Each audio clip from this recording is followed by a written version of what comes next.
ভাইয়া maximum time তোমার এই যে প্রেম ভালোবাসা যে কথাগুলো আছে বা যে জিনিসগুলো আছে এগুলো থেকে একটু দূরে থাকতে বলি আসলে, বাট আলটিমেটলি তারপরে আমরা থাকি না।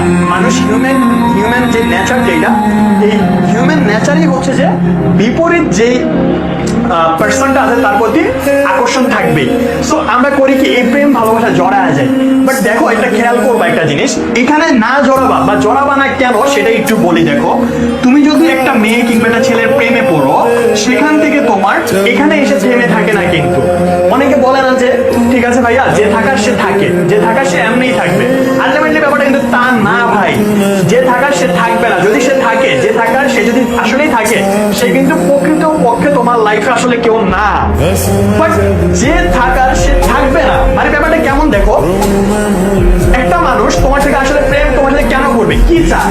সে তোমার থেকে অনেক কিছু চায়। অনেক কিছু বলতে এক্সপেকটেশন করে তুমি তাকে কেয়ার করবা, তুমি তার সাথে যত ব্যস্তই থাকো না কেন, দিন শেষে তাকে কি একটু কল করবা, তুমি কাজের ফাঁকে একবার একটু তাকে তোমার ভয়েস মানে কণ্ঠটা শোনাবা।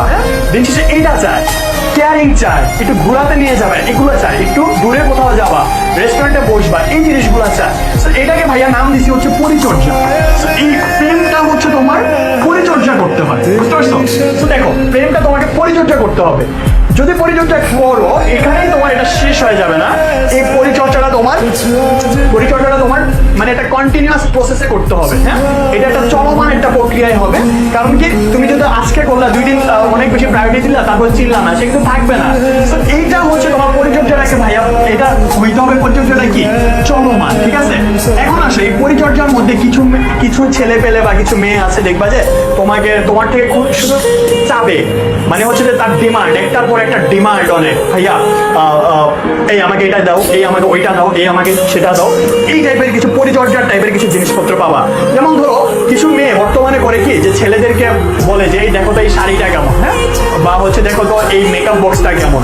মানে আসলে ওকে এটা তেমন সেটা জিজ্ঞেস করার জন্য বলে না, তার থেকে সেটা হাসিল করার জন্য তাকে এটা পাঠায়। আবার অনেক ছেলেরা এই পাঞ্জাবিটা কেমন একটু দেখো তো।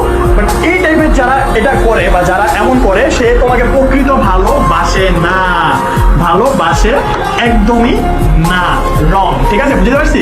সে ভালোবাসে না, সে তোমার থেকে তার দুঃস্বার্থটা চরিতার্থ করার জন্য আছে। বাট দেখো ভাইয়া, যারা প্রেম করে পরিচর্যা যেটা করে, যেটা হচ্ছে তোমার দিন শেষে তাকে একটু প্রায়োরিটি দিবা, তার কথা শুনবা, তার সাথে একটু সবার থেকে তাকে একটু এক্সেপশন ভাবে তাকে দেখবা, তাকে সবার আগে তার মেসেজে রিপ্লাই দিবা, তার সাথে সুন্দরভাবে কথা বলবা, দুঃখে সুখে আলাপ করবা, সারাদিন কি হয়েছে না হয়েছে সেগুলো করবা। এই জিনিসটা পরিচর্যাটা তোমার করতে হয় প্রেম করতে গেলে। হ্যাঁ, আর ইভেন এটা হচ্ছে এটা তোমার চলমান একটা প্রক্রিয়া, চলমান একটা তোমার প্রক্রিয়া। বুঝতে পারছি পরিচর্যাটা কি বলতো? চলমান একটা প্রক্রিয়া।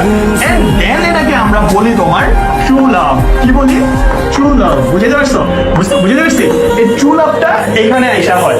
আমরা যে বলি না 2-3 দিনের প্রেম হয় কেমন, আসলে এটা সম্ভব না, এটা ফ্লার্টিং ভাই, ওটা প্রেম না। হ্যাঁ, তো এগুলো বলার একটাই রিজন ভাইয়া, এই মুহূর্তে যদি তুমি হিসাবে জড়ায় যাও, তোমার ক্যারিয়ারটা তুমি একদমই লুজ করবা। বুঝতে পারছি? ক্যারিয়ারটা একদমই শেষ। কারণ তুমি প্রথম যে স্টেজ প্রেম ভালো লাগা থেকে এটা শুরু হয়, এই ভালো লাগার স্টেজটা থেকে তুমি প্রেমে আর যাওয়া উচিত হবে না। এই টাইমে আর অনেক টাইম পাবা লাইফ, এই টাইমে এটা করবা না। করলে তোমাকে এই পরিচর্যা করতে হবে। আর পরিচর্যা 1-2 দিন করলে হবে না, এটা একটা চলমান প্রক্রিয়া। বুঝতে পারছি? সো এই ডিমান্ডগুলো ফুলফিল যদি না করতে পারো, কাউকে ঠকাবা না। লাইফে ঠকানো এটা খুবই খারাপ জিনিস। তুমি আজকে কাউকে ঠকাচ্ছ, কাউকে তুমি তার সাথে মিথ্যা আশ্বাস দিচ্ছ যে ও এটা করবা সেটা করবা, এস্টাবলিশ হওয়ার পরে মিথ্যা আশ্বাস দিচ্ছ, দিন শেষে তুমি তাকে ঠকাচ্ছ না, বরং তুমি নিজেই ঠকতেছো। ইভেন একটা টাইমে গিয়ে তুমি আসলেই সেটা সাফার করবা।